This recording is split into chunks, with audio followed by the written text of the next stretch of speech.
The stars over Earth's northern skies were bright that night. Thomas Gray stood at the large window of the orbital station Haven, looking down at the blue and white planet turning slowly below him. He had been called here by Earth's United Space Authority, and he knew why. Humanity had finally received a direct message from the Galactic Alliance, a group of older and far more advanced civilizations. For the first time in history, Earth had been invited to send a delegation to the Alliance Council itself. The message had been polite in tone, but everyone in the authority understood what it really meant. The Alliance wanted to decide how much influence Earth would have among the stars, and whether humanity would be treated as an equal or as a minor species under control. Thomas had been chosen to lead the mission because of his skill in negotiations. He had worked in delicate talks before, where one wrong word could turn a discussion into a disaster. Yet Thomas also knew something the aliens did not. The mission was not only about words. Somewhere deep in classified records, there was another part of the plan. The authority had prepared for both diplomacy and force. The Unity, a modest but well-built human cruiser, was waiting at Dock 7. Its hull was smooth and silver gray, built for long travel rather than combat. Inside, a small crew moved with quiet focus, loading supplies, checking systems, and making sure the diplomatic quarters were spotless. Flags of Earth's nations were displayed in the main hall, a reminder of the unity that had allowed humans to reach the stars. Thomas walked through the docking tunnel, his steps steady but his mind busy. He was joined by two other main members of the delegation. There was Lena Brooks, a cultural advisor who could speak in 6 alien trade dialects, and Marcus Hale, the security officer assigned to protect the team. Lena was cheerful, her dark hair tied back neatly, always ready to explain human customs to those who had never met a person from Earth. Marcus was tall, quiet, and alert, scanning every corner as they walked. "Are you ready for this?" Lena asked, smiling as they entered the cruiser. "As ready as anyone can be," Thomas replied. "We are walking into a hall filled with species who think we are children. We will have to show them we are not." Marcus said nothing, but Thomas noticed the way the security officer's hand stayed near the small control device on his belt. Marcus was prepared for trouble. The Unity left the station smoothly, its engines pushing it toward the distant jump point. Outside, the black of space stretched in all directions. Stars shone like cold fires, and the curve of Earth faded behind them. For 3 days they would travel to the edge of human-controlled space, where a wormhole station would send them to Alliance territory. Life aboard the cruiser was calm but busy. Lena spent hours reading files on alien customs, from how the Quarn bowed to how the Dravorn expected a guest to place their hands during a greeting. Marcus drilled the small security team, making sure every member could react fast if something unexpected happened. Thomas reviewed the official position papers, the documents stating Earth's stance on trade, defense, and territory rights. He also had private files that no one outside the top ranks had seen, plans for what to do if talks broke down completely. On the second day, a short encrypted message arrived from Earth's Defense Command. It was only 3 words long. Thomas read it twice and deleted it. Those 3 words were a reminder that the mission had 2 faces, one public and one hidden. When the Unity reached the wormhole station, the crew stared in silence at the massive alien structure. It was shaped like a great ring of silver and gold, large enough for entire fleets to pass through. Strange glowing lines ran along its edges, and ships of every design moved in and out like insects around a hive. Towering carriers, long spear-shaped freighters, and elegant curved passenger liners, all belonging to species humanity had only seen in limited contact before. The station control voice came through the comms, smooth and formal in Alliance. "Standard, Human Vessel Unity, you are cleared for wormhole passage to Alliance Central. Proceed to Ring Gate 4. The jump was unlike anything the human crew had experienced in Earth's own gates. A deep hum filled the ship, and the view outside twisted as if the stars were bending into a single point. Then, without warning, the ship emerged into another sky. A bright star blazed nearby, and around it hung the immense Alliance capital. Station Dot was breathtaking. The central hub alone was the size of a small moon, with great arms stretching outward like the petals of a metal flower. Ships came and went in endless streams. The sight reminded Thomas that Earth was still a newcomer. This was a place where civilizations thousands of years older than humanity met to decide the fate of worlds. The docking process took an hour. Alliance port ships scanned the Unity carefully, checking every cargo and passenger. When the clearance came, the human cruiser was guided to Dock Hall 72. Thomas and his team stood in the airlock, ready to step into a place no human diplomat had walked before. The docking doors opened, revealing a wide corridor filled with beings of every shape and color. Some were tall with skin like polished stone, others moved on four limbs with glittering eyes, and some floated without touching the ground at all. The air smelled faintly of unknown flowers mixed with the sterile clean scent of machines. A pair of Alliance officers approached. Their uniforms were white and blue, their faces smooth and pale, with large silver eyes. The taller one spoke. "Welcome, delegates from Earth. The Council is eager to meet you." The tone was polite, but there was something behind it, a calm certainty that humans were not yet equals. Thomas smiled, nodding as he stepped forward. "We are honored to be here." As they walked through the grand corridors toward the council chamber, Thomas could feel the eyes of other delegates on them. Some looked curious, others amused. A few whispered in voices they thought the humans could not understand. Words like young race and unprepared floated through the air. Thomas kept his face calm. This was only the beginning, and he intended to play the role of the patient diplomat. But deep inside, he remembered the 3 words from Defense Command. This mission might end with words, or it might end with something far louder. The Grand Hall of the Galactic Alliance was a place built to impress. Its high ceiling seemed to stretch into the sky itself, held up by pillars of shining crystal that glowed with soft golden light. Rows of seats curved around the wide central floor, each one marked with the emblem of a different world. At the far end stood the speaker's platform, a raised circle where delegates could address the full assembly. Thomas Gray and the rest of the Earth delegation stepped into the chamber. For the first time, the moment they entered, the room seemed to shift in mood. Heads turned, conversation slowed. Dozens of alien eyes studied them, some with curiosity, some with open amusement. It was as if a group of school children had wandered into a meeting. Of Kings. Lena Brooks walked just behind Thomas, her eyes darting from one strange figure to another. Marcus Hale stayed at the rear, scanning the room with a soldier's calm readiness. The rest of the human security team remained near the side doors, their expressions neutral but alert. The Corn representative, a tall figure with narrow shoulders and smooth black skin, leaned toward the delegate next to him and whispered something. The other delegate, a green-scaled being with large golden eyes, let out a soft laugh. Thomas caught the glance they threw toward the humans and recognized the look, the kind that assumed weakness. The Speaker of the Council, a calm and silver-eyed being named Vellner, stepped forward to greet the newcomers. "Representatives of Earth, welcome to the Assembly. This is a historic day.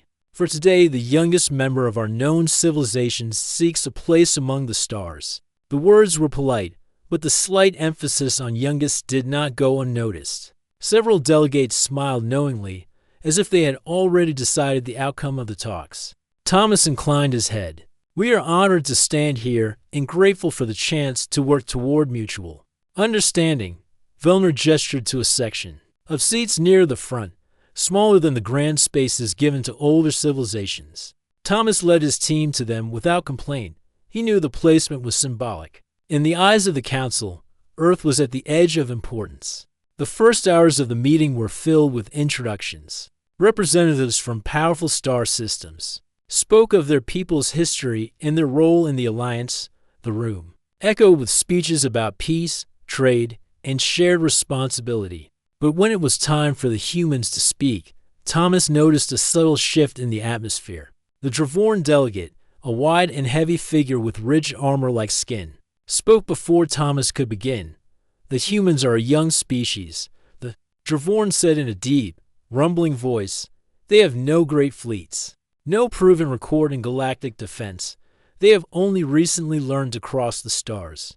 We should welcome them, yes, but as a protected world under the guidance of older, wiser hands. Several members nodded. A few clapped their hands softly against the table. The alliance sign of agreement. Thomas waited for the noise to settle, then rose to speak. We thank the Dravorn for their words, but we believe Earth can stand as an equal. We come not to ask for protection, but to join in fair cooperation. We value peace and trade, but also independence. There was a murmur through the chamber. The Quarren delegate leaned forward, a faint smile on his thin lips. Peace is a fine word. But can you afford it when pirates raid your shipping lanes? Who defends you? When disputes arise over asteroid rights, who will enforce the law? Without protection, you will find the galaxy a dangerous place. Thomas met the Quarren's gaze. We defend our own shipping lanes. We settle our own disputes. The Quarren gave a low laugh, joined by a few others. Defend them with what? Your patrol boats? Your science vessels? The galaxy does not run on words alone. Human.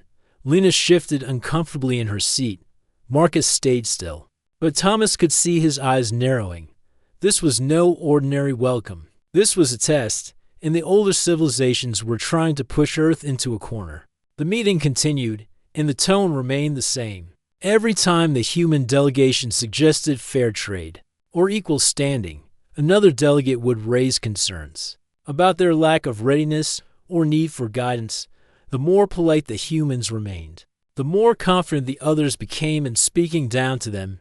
During a short break, Lena whispered to Thomas, "They are not here to listen. They are here to decide what they want from us before we even have a chance to speak." Thomas nodded. "I know. But the first step is to hear every word they say. The second step is to make sure they remember ours." The session resumed after the break. Now the discussions turned to resource rights. The Alliance Council presented a draft proposal for Earth's membership. On paper, it offered protection, trade routes, and shared technology. But hidden in the fine details were clauses stating that Earth's asteroid mining zones would be managed by an Alliance Resource Committee, a group dominated by the very species mocking them. Earlier, when Thomas pointed out the problem, the council members reacted with mild surprise. "It is standard procedure for new members," said Vellner in a smooth voice. "It prevents disputes and ensures resources are used for the greater good." "The greater good of whom?" Thomas asked quietly. For a moment, silence hung in the air. Then the Dravorn laughed, a low rolling sound like distant thunder. "Perhaps you should not speak so boldly, human. The galaxy can be unkind to those who walk without allies." It was clear to Thomas that the council saw Earth as a prize, to be claimed, not a partner to be respected.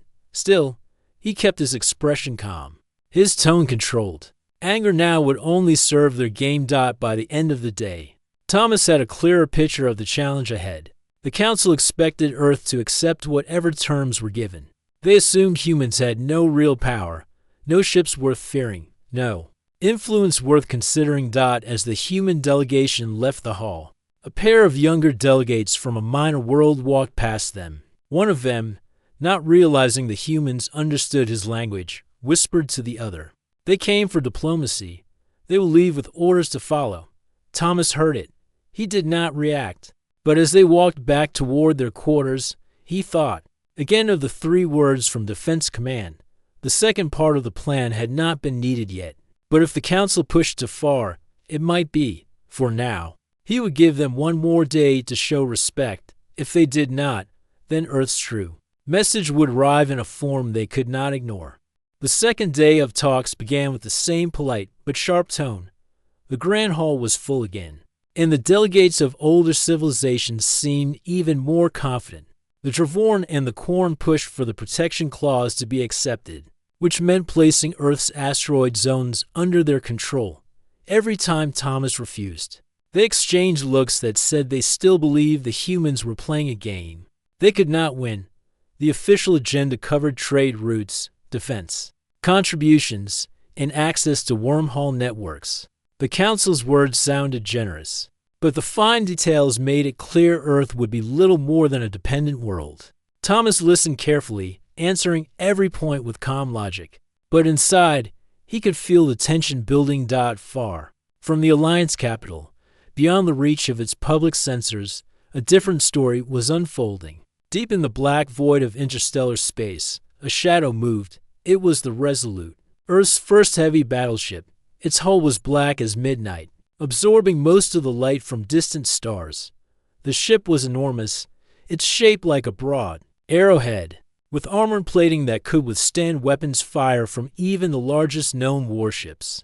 On its command deck, Captain Daniel Rhodes stood before the main display. His crew worked in silence, the glow of their consoles casting soft light across their focused faces. The Resolute had been traveling under silent running protocols since it left the Sol system. No energy broadcasts, no active scans, only careful jumps through deep space. Even its engine output was masked to appear like faint background radiation. "How far to the outer marker?" Captain Rhodes asked. 2 hours at current speed," replied Navigation Officer Milo Torres. The captain nodded. "Maintain stealth. The Alliance should not know we are here until the moment we choose." Every crew member aboard the Resolute knew their mission. Officially, the ship did not exist. If the Alliance searched for records, they would find nothing. Only the highest level of Earth's Defense Command knew about the deployment. The ship was here for one reason: to make sure Earth's delegation was not forced into an agreement by threats or pressure. Back in the Alliance capital, Thomas had no direct contact with the Resolute. That was part of the plan. If the Council suspected a warship was in their space, they might try to intercept it. Instead, Thomas worked as if diplomacy was Earth's only weapon, while in the shadows. The true blade remained hidden. During the midday break, Lena walked beside Thomas through one of the station's garden halls. Artificial sunlight poured down from above, feeding tall alien plants with wide, silver-green leaves. The air smelled fresh, almost sweet, but Thomas could see the worry on Lena's face. "They are not changing their position," she said. "They just repeat the same offers and expect us to agree. They are not offers." Thomas replied quietly. "They are demands dressed in friendly words." "Then why keep talking?" Lena asked. "Because sometimes," Thomas said, "the longer they talk, the more they believe you have no other options. And when they believe that completely, the shock will be greater when they learn the truth." Marcus approached from behind them, his voice low. "Security sweep is clear. But I have seen more armed guards in the hallways today. Not ours. There's..." Thomas understood the meaning. The Council was beginning to tighten control, making sure the human delegation had no room to maneuver freely. When the afternoon session began, the Khorne delegate stood with a smile that did not reach his eyes. "The Alliance has been patient, but time moves forward. We must have a decision. If Earth joins under the proposed terms, your people will receive the full protection of the Alliance fleets. If not, we cannot guarantee your safety in the galaxy." It was the most direct threat so far. The words were wrapped in courtesy, but the meaning was clear. Thomas kept his tone level. "Earth does not accept terms that remove control of our resources. We will work with the Alliance as equals, or not at all." The Dravorn delegate leaned forward. "Then you will stand alone. And in this galaxy, alone is dangerous." Thomas said nothing further. He had given them his answer. The Council's reaction would decide what came next. Far beyond the capital, the Resolute reached the outer marker. It slowed, holding position near the edge of a dense asteroid field. From here, the ship could jump directly into high orbit above the station if ordered. On the bridge, Captain Rhodes studied the latest data. "We are in position. If the signal comes, we arrive within minutes."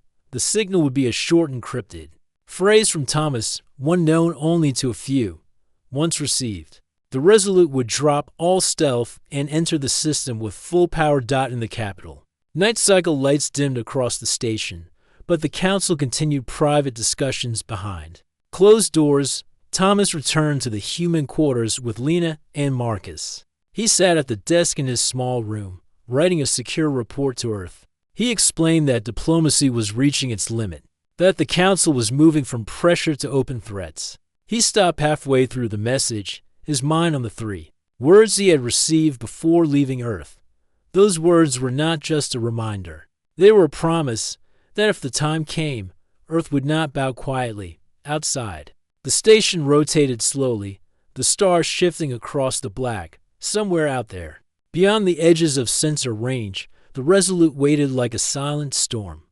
The galaxy thought Earth was a small voice in a vast choir. Soon, they might learn that some voices could rise above the rest, and when they did, the sound was not always peaceful. The third day of talks began under a pale blue light that filtered down from the dome of the Grand Hall. The human delegation took their seats. Knowing that today's session would decide the path ahead, Thomas Gray could feel it in the way the council members looked at them. The friendly mask had thinned, and behind it was something sharper. Vellner, the Speaker of the Council, opened the day's meeting with a calm voice. "Delegates, we have spoken at length. Now it is time for decisions. Earth's request for full membership without conditions is not acceptable to the majority of this council." The words echoed in the chamber. A low hum of agreement passed. Among the older civilizations, the Khorne delegate stood next, his narrow form casting a long shadow across the polished floor. "We propose the following. Earth will enter as a protected member under the Resource Oversight Agreement. Your mining rights in 3 asteroid zones will be transferred to the Alliance Resource Committee. In return, you will receive protection, trade privileges, and access to limited technology."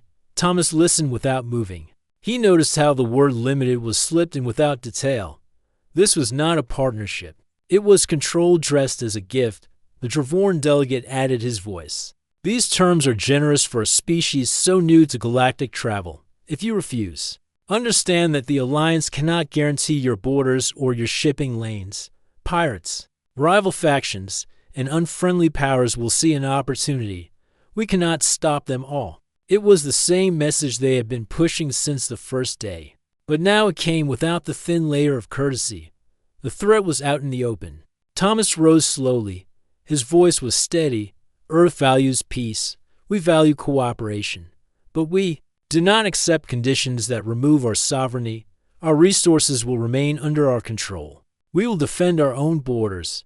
If the Alliance wishes to work with us as equals, we welcome it. If not, we will still endure." There was a wave of soft laughter in the chamber. The Khorne shook his head. "Endure? You speak as if words are shields. You have no fleets worthy of the name. Your patrol ships could not match even a single Alliance destroyer. Without protection, your people will suffer." The Dravorn leaned forward, his rich face showing no sign of doubt. "And when you come back asking for our help, the price will be higher."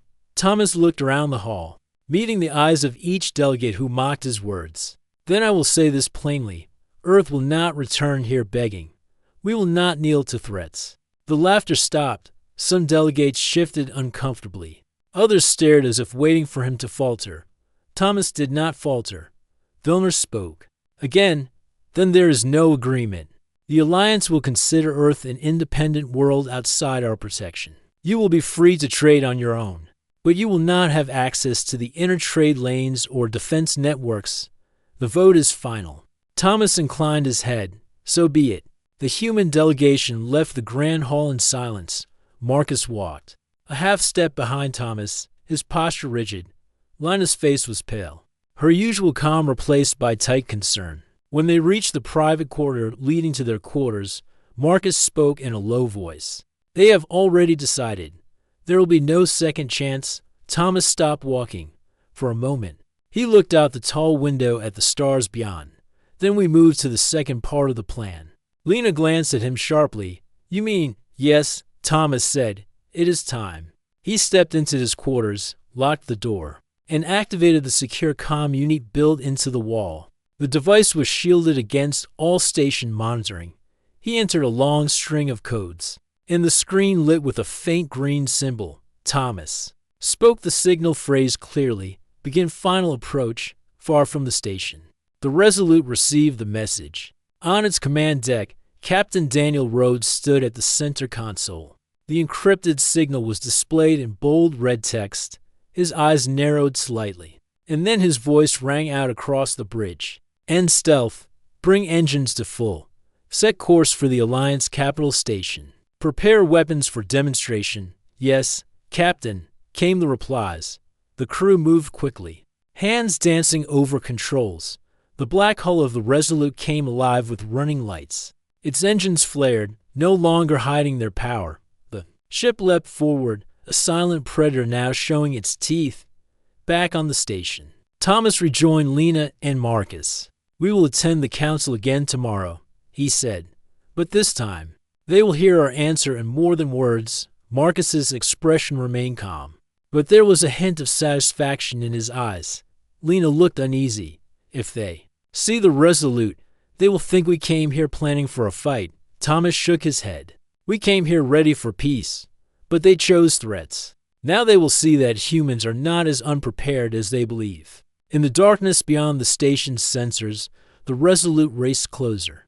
It moved like a storm on the horizon, silent but unstoppable. Every crew member aboard knew that their rival would not go unnoticed. The moment they came into range, every sensor in the system would light up with their presence.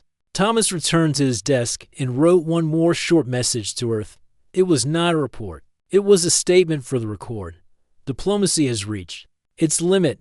Demonstration will proceed. When he finished, he leaned back in his chair and closed his eyes for a moment. He had played the patient diplomat for days, absorbing every insult, every dismissive laugh. But tomorrow, the council would see the other side of humanity. The side that built ships not for ceremony, but for survival. The stars outside the window remained calm and distant. Somewhere among them, the Resolute moved ever closer, its engines burning like the heartbeat of a giant. The next sunrise over the Alliance capital would not be like the last. Morning cycle lights glowed across the vast corridors of the Alliance capital station. Delegates from 100 worlds moved toward the Grand Hall, speaking in dozens of voices. Their words echoing under the high arches, most of them carried the same expectation that the human delegation would return and quietly accept the council's decision.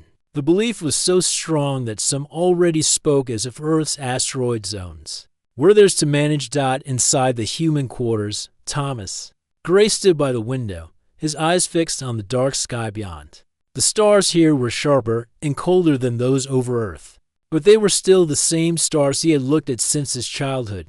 Today, he thought, those stars might carry a new story. Lena Brooks entered, holding a datapad. "The council session begins in an hour. Are we ready for this?" Thomas turned toward her. "We have been ready since the moment we left Earth. They just do not know it yet." Marcus Hale stepped in, carrying a small secure communicator. "No word from the Resolute, but the timing matches. If they held speed after the signal, they will be here before the council session reaches its midpoint." Thomas nodded. "That is all we need." The human delegation walked to the Grand Hall under the watch of Alliance guards. The guards kept a formal distance, but their presence was heavy, as if to remind the humans of where they stood.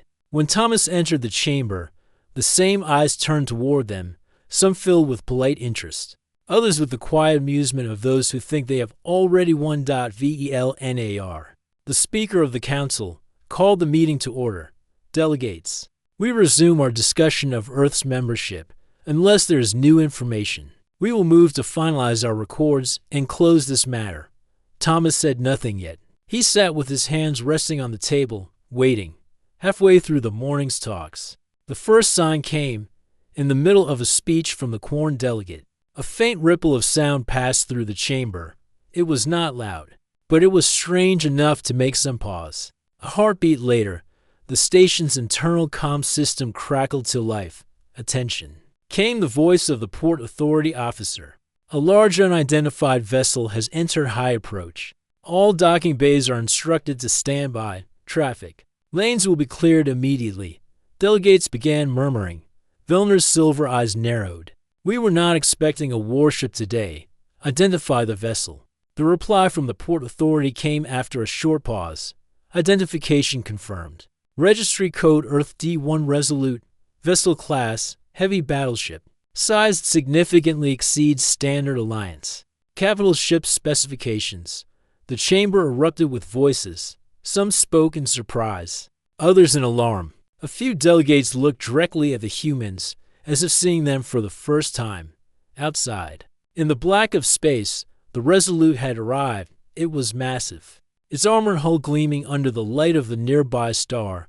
Rows of heavy turrets lined its flanks, and its forward section housed the Great Pulse Cannon, a weapon designed to shatter warships or crack asteroid fortresses. The ship moved with steady precision, no hint of hesitation.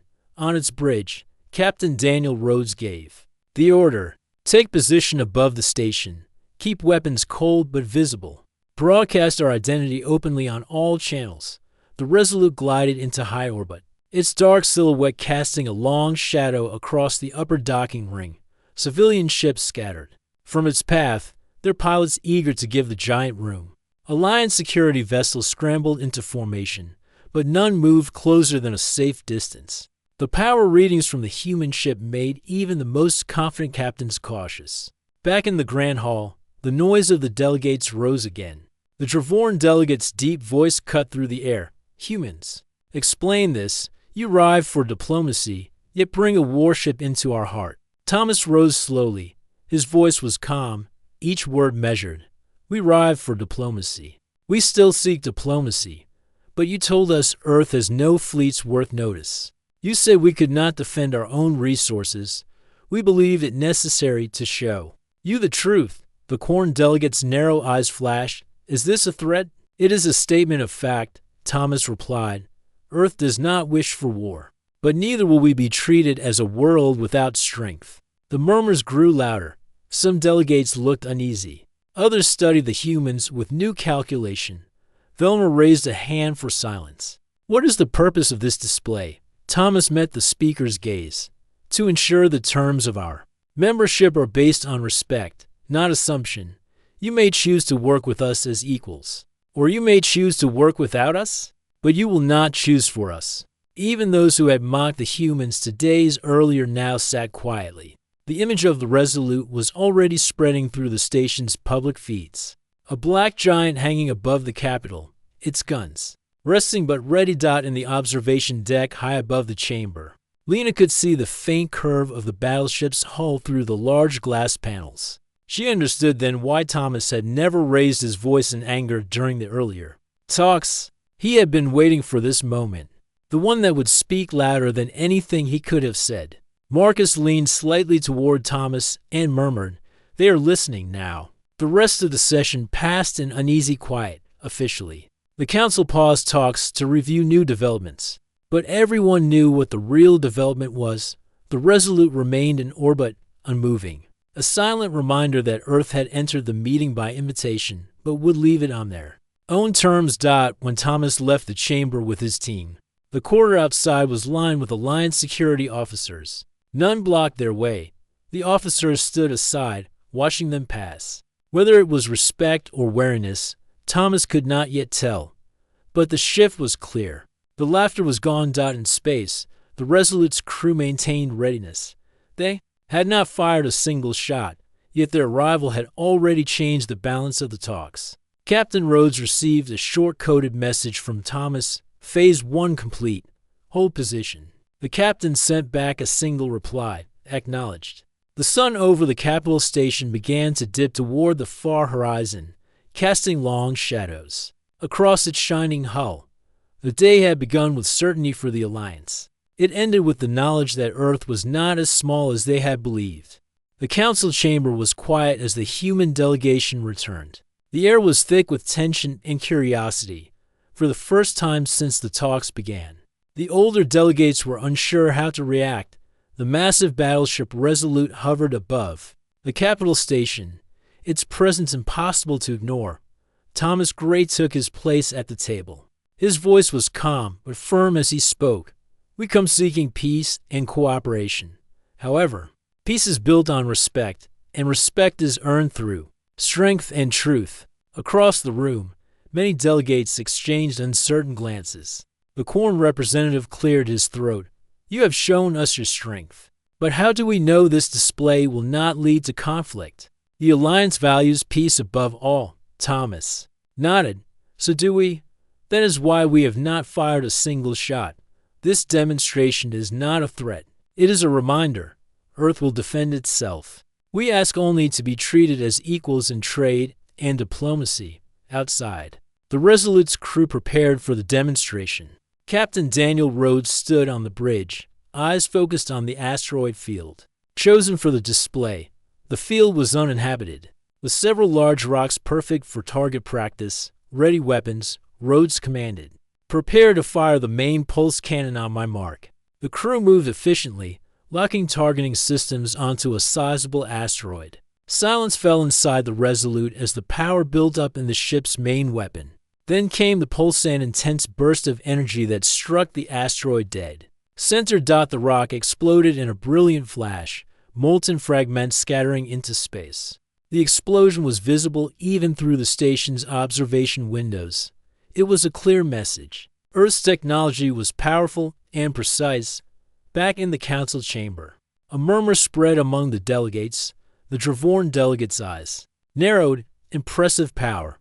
But raw strength alone does not guarantee survival or peace. Thomas smiled slightly. True, but strength without will is meaningless. Earth is both. He continued, we wish to join the Alliance as partners, sharing knowledge and resources. We seek alliances, not domination. Our weapons are for defense, not conquest. Vellner, the speaker, nodded slowly. Your demonstration has changed the Council's perspective. We will reconsider the terms of Earth's membership. The mood in the chamber shifted. Where once there had been mockery and dismissal, now there was cautious respect. Delegates who had scoffed earlier approached Thomas with questions about Earth's technology and defense plans. Lena Brooks answered patiently, explaining how humans had built the Resolute to protect their home from threats both within and beyond their system.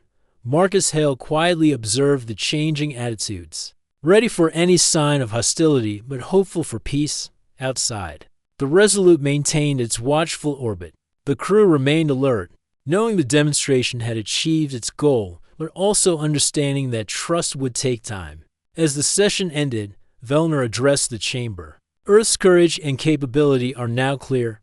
The Council will draft new membership terms reflecting mutual respect and equality. Thomas felt a sense of accomplishment, but knew the journey was not yet over. We accept your decision and look forward to working together for a better future. Walking from the chamber, Thomas glanced up at the Resolute visible through the station's windows. It was a symbol not just of Earth's strength, but of their determination to claim their rightful place among the stars. Lena whispered, you showed them that words are not enough. They needed to see. Marcus nodded. Strength earns respect, but how you use it builds peace. Thomas smiled softly. That is the lesson we bring. Peace is strong, but it must be backed by strength. Now, let us hope the Council remembers that. The stars outside shone steadily as Earth's new chapter in the galaxy began. The path ahead would be difficult, but humanity had proven it would walk it with courage and pride. The day after the demonstration, the mood inside the Galactic Alliance capital station had shifted. The earlier tension had given way to cautious hope. Delegates moved with quieter steps, their conversations filled with questions about Earth's technology and culture. The heavy mockery was gone, replaced by respect born from understanding. Thomas Gray stood once again before the council chamber. This time, the room felt different.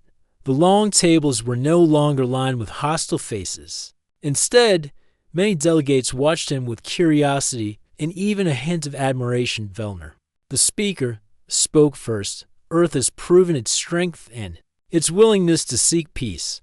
The Council has considered new terms for your membership. He gestured to a large crystal panel where the new agreement was displayed. The Resource Oversight Agreement was revised. Earth would retain control over its asteroid zones and mining operations. The Alliance would provide joint patrols for security, ensuring safety without undermining Earth's sovereignty. Trade agreements were expanded to include access to major trade lanes, and technology sharing was open on a fair basis. The Council recognized Earth as a full member with equal voting rights. A murmur of approval filled the chamber. Some delegates even applauded softly. It was a moment of change, marking the beginning of a new chapter for humanity. Thomas nodded, his voice Steady and warm. We accept these terms with gratitude. Earth will contribute to the Alliance's peace and prosperity. Together, we will face the challenges ahead. Lena Brooks smiled as she took her seat beside Thomas. We have shown them that strength and respect must go hand in hand. Marcus Hale stood silently, his eyes scanning the room, still watchful, but hopeful. Over the following weeks, Earth's delegation worked closely with other species. Trade routes were established, cultural exchanges began, and Earth's scientists shared discoveries about their unique biology and technology. The older civilizations learned about humanity's resilience, creativity, and determination. At the same time, Earth began sending more ships like the Resolute into space, not as weapons of war, but as symbols of protection and cooperation. The battleship's presence was no longer a surprise, but a sign of humanity's new role. Captain Daniel Rhodes received messages from Earth's leaders congratulating him and his crew. The mission had changed the course of history, showing the galaxy that humans were not to be underestimated. Back on Earth, people watched the news with pride. The stars were no longer distant points of light. They were the places where humanity's future was being written. Thomas returned home after months in space, greeted by cheers and celebrations. He spoke at gatherings, reminding everyone that the victory was not only in ships or weapons, but in standing firm for what was right. Strength without honor is empty, he told the crowd, but honor without strength is vulnerable. We must have both to protect our world and our values. The Galactic Alliance continued to grow, welcoming new members who respected peace and strength. Earth's example became a story told across systems, how a young world earned respect not by submission, but by standing tall. As the stars shone above the planet once more, Thomas looked to the sky and smiled. The battleship that had once been a secret was now a beacon of hope. The galaxy had learned a lesson. When humanity arrives, it arrives with courage and strength, ready to walk among the stars as equals.